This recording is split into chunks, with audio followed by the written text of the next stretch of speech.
Madame, mademoiselle, monsieur, bonsoir. Jacques Aristide avec vous. Bienvenue dans Le Monde aujourd'hui. Nous sommes le jeudi 24 octobre. Voici les titres que nous allons développer ce soir.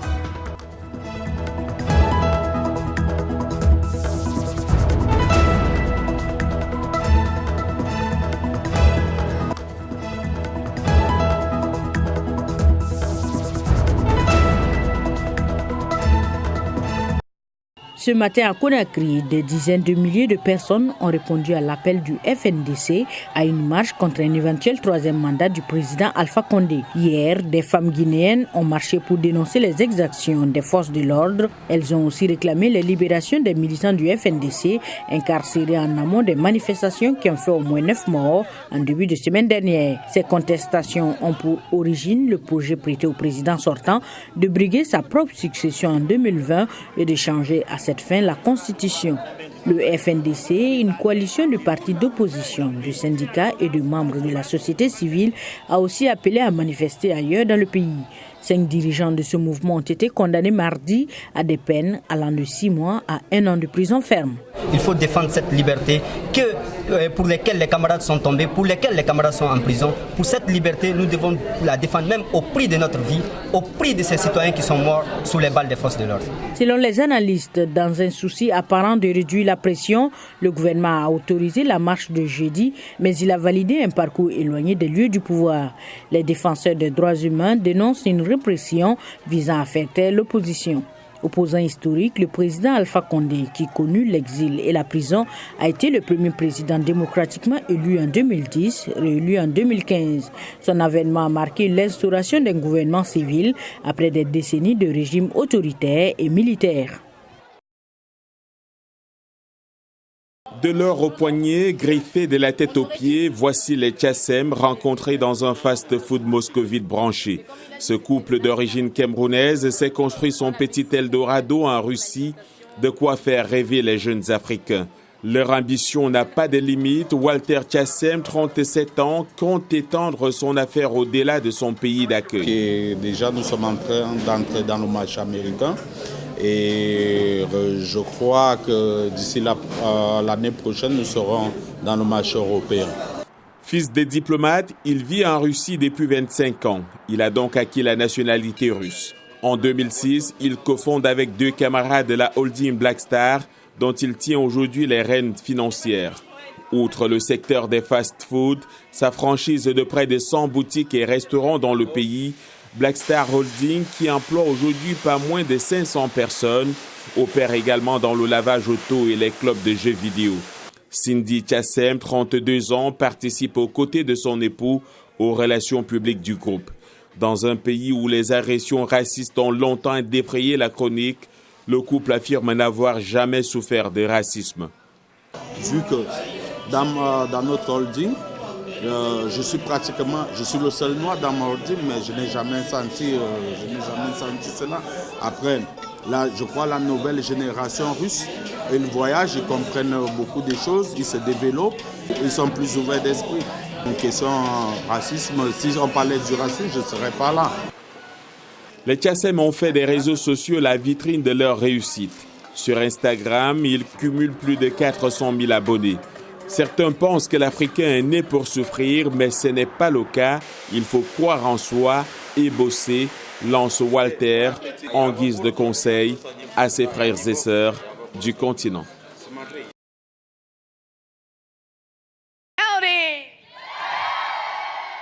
La candidate démocrate à la présidentielle de 2020, Elizabeth Warren, est connue pour son énergie pendant la campagne et pour sa réforme politique radicale. C'est notre moment dans l'histoire américaine, le moment de rêver grand, se battre et gagner. Je vous remercie. Les sondages montrent que Warren rivalise âprement la première place démocrate avec Joe Biden, un habitué des campagnes électorales. Inquiet de sa fulgurante ascension, Biden se demande comment va-t-elle pouvoir financer le système de santé gouvernemental qu'elle propose, la santé pour tous. La crédibilité compte, elle est assez importante. Le sénateur Warren devra donner une réponse, c'est de dire la vérité, dire si elle va être sincère et honnête avec le peuple américain. Les sondages offrent au sénateur du Vermont Bernie Sanders la 3e place. De retour dans la campagne après une crise cardiaque, il bénéficie du soutien du représentant progressiste de New York, Alexandria Ocasio-Cortez. Je suis plus que prêt à assumer les fonctions de président des États-Unis. Warren a grimpé dans les sondages en partie grâce au débat démocrate. Biden continue cependant de bénéficier d'un avantage auprès des électeurs modérés du parti et des plus soucieux de trouver le candidat le plus fort pour affronter le président Trump l'année prochaine. Bonsoir Mohamedou. Bonsoir Jacques. Comment allez-vous? Je vais assez bien. Très bien. Alors aujourd'hui, nous parlons de la poliomyélite, une maladie de plus en plus rare à Mohamedou. Effectivement, Jacques, est une maladie de plus en plus rare. Le nombre de cas de poliomyélite dans le monde a considérablement diminué. D'ailleurs, je vais vous annoncer une excellente nouvelle. Selon l'Organisation mondiale de la santé, aujourd'hui, le poliovirus sauvage de type 3 a été éradiqué dans le monde. C'est une excellente nouvelle au moment où se célèbre la journée mondiale de lutte contre la maladie. Il faut dire qu'aujourd'hui, le directeur général de l'OMS, le docteur Tedros Adhanom, a annoncé aujourd'hui qu'une commission indépendante avait prouvé qu'il n'y avait plus de cas de poliovirus de type 3. Et c'est donc une maladie qui a été effectivement éradiquée. Mais il faut préciser, Jacques, qu'il y a 3 types de poliovirus, le poliovirus de type 1, 2 et 3. Alors le poliovirus de type 2 avait été officiellement éradiqué en 2015 et le poliovirus de type 3 n'a pas été observé en 2012. C'est donc le poliovirus de type 1 qui reste d'actualité, mais seulement 33 cas ont été notifiés dans le monde. Et d'ailleurs, ce sont des cas qui sont isolés précisément dans 2 pays frontaliers, Jacques. Ah bon, il s'agit du Pakistan et de l'Afghanistan. Tout à fait. Oui. Il faut dire que dans ces 2 pays, il y a une combinaison de facteurs qui compliquent la lutte contre la maladie. Il y a les problèmes d'accès à l'eau potable, il y a l'instabilité sociopolitique qui rend difficile la vaccination et les déplacements entre les 2 pays et à l'intérieur des 2 pays. Mais attention, Jacques, il faut ajouter que des formes non sauvages du virus de la polio, le poliovirus qui est dérivé d'une souche vaccinale, continue de se transmettre dans des régions d'Afrique et d'Asie, notamment les Philippines, où la réapparition le mois dernier de la maladie, après près de 2 décennies, a déclenché une campagne massive de vaccination. Alors le poliovirus dérivé d'une souche vaccinale est causé par la forme affaiblie du virus utilisé dans les vaccins. L'OMS avertit que dans les populations ayant une très faible immunité, la souche vaccinale peut continuer à circuler et subir des mutations au point de provoquer une paralysie. Donc, Jacques, on va dire qu'il faut rester vigilant parce qu'effectivement, des cas de poliovirus non sauvages continuent de circuler en Afrique et dès qu'il y a un cas de maladie, il faut aller se rendre dans les soins de santé, dans les centres de santé, dans les hôpitaux agréés. Ouais. Et toujours à ce propos, Mohamedou, parlons des survivants. Oui, Jacques, on va en parler dans un reportage. On va se rendre au Nigeria, un pays qui, il y a 10 ans seulement, a enregistré la moitié des cas de poliomyélite dans le monde.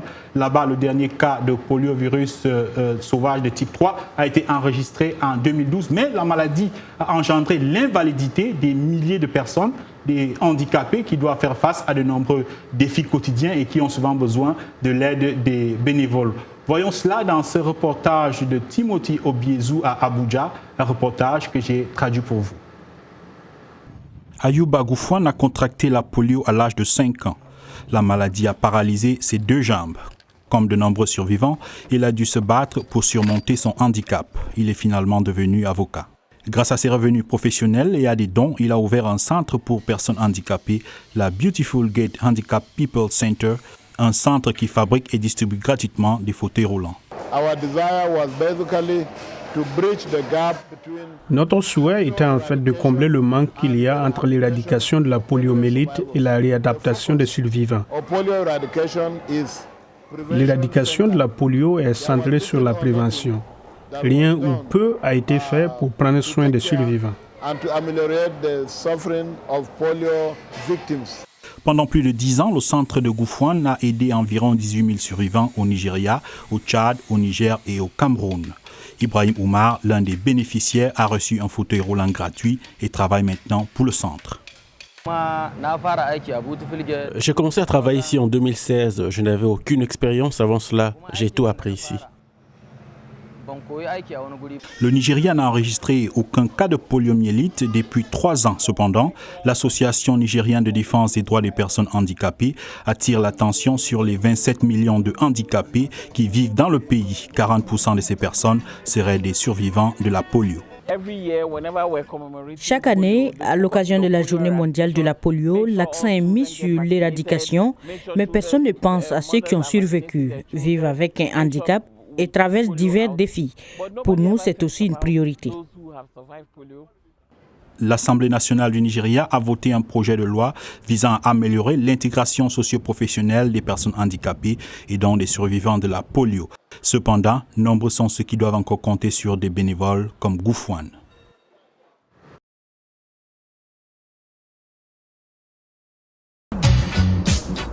Au petit soir, sur Canal Street, une rue très animée située à Chinatown, les vendeurs à la sauvette se relaient pour tenter de vendre des bricoles ou de faux sacs griffés aux nombreux touristes. En fin de journée, à la fois plus discrets et aguerris, ils se fondent dans la masse de passants et n'hésitent pas à les inviter à voir leurs marchandises. Ces vendeurs de rue, venus pour la plupart d'Afrique de l'Ouest, sont arrivés aux États-Unis avec l'espoir d'une vie meilleure. Pour les rares chanceux qui y parviennent, le chemin est long et semé d'embûches. Dans les années l'an 2008, j'étais dans la rue. Je vendais des trucs dans la rue. Et ici, à Canal Street, on m'a enfermé 2 fois. Je pense que ce que nous faisons ici, nous sommes conscients que ce n'est pas quelque chose de bon. Parce que c'est des marques des autres qu'on est en train de vendre ici. Gucci, les trucs. Donc, la police est là en train de nous chercher. Souvent, certaines, parce qu'ils sont ici, ils n'ont pas de boulot, ils ne font que faire ça. Et certaines qui n'ont pas là où partir, ils sont en Amérique ici, mais ils n'ont pas de degré à l'école, ils n'ont pas de carrière comme moi. Et ces gens-là, ils sont obligés d'être dans la rue. Parce que même s'ils ont des papiers, maintenant, c'est très difficile, étant africain, pour avoir du boulot ici. 20 ans après son arrivée aux États-Unis, Diango, un Malien d'une 50aine d'années, vient de décrocher son premier rôle dans un film sur le braconnage. Avant de venir en Amérique, en 1999, Diango travaillait comme technicien à la Sotelma, la société des télécommunications du Mali. Il arriva aux États-Unis avec un contrat de boxe, mais les choses ne se passèrent pas comme prévu. Selon lui, c'est le manque d'opportunités sur le continent qui pousse les jeunes Africains à partir à l'aventure.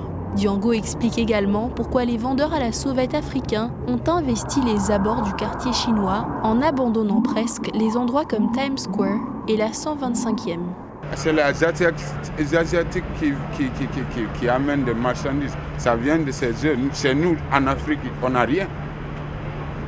On n'a rien, c'est pour cela qu'on est là. Si on avait quelque chose chez nous, on n'allait pas partir, même pas venir ici. Hélas, ce ne sont pas tous les vendeurs à la sauvette qui réalisent leurs rêves. Et les choses ne se terminent pas toujours bien.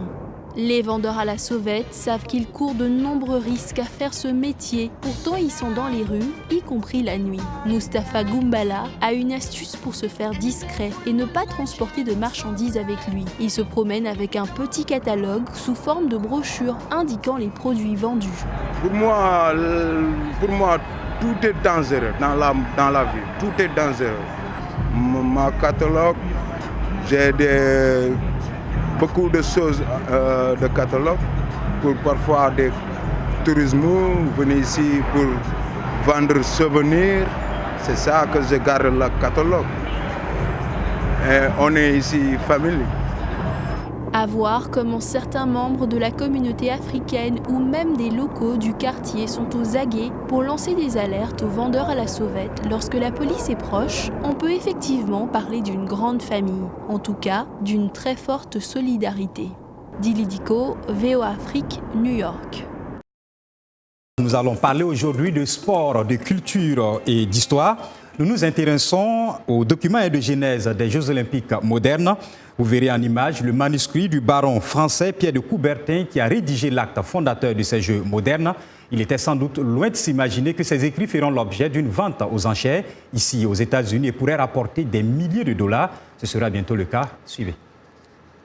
Dans l'antre de cet immeuble de New York se prépare une exposition historique, celle d'une célèbre citation contenue dans un document qui a donné un souffle nouveau aux Jeux olympiques.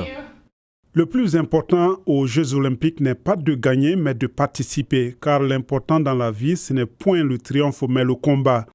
Ce manuscrit original datant de 1892 et exposant les prémices des Jeux olympiques modernes est toujours resté dans la famille de Pierre de Coubertin. Il va être exposé pour la première fois en public, mais aussi faire l'objet d'une vente aux enchères le 18 décembre à New York. Ce manuscrit est un trésor pour, je dirais, non seulement l'histoire du sport en général, mais l'histoire de la culture.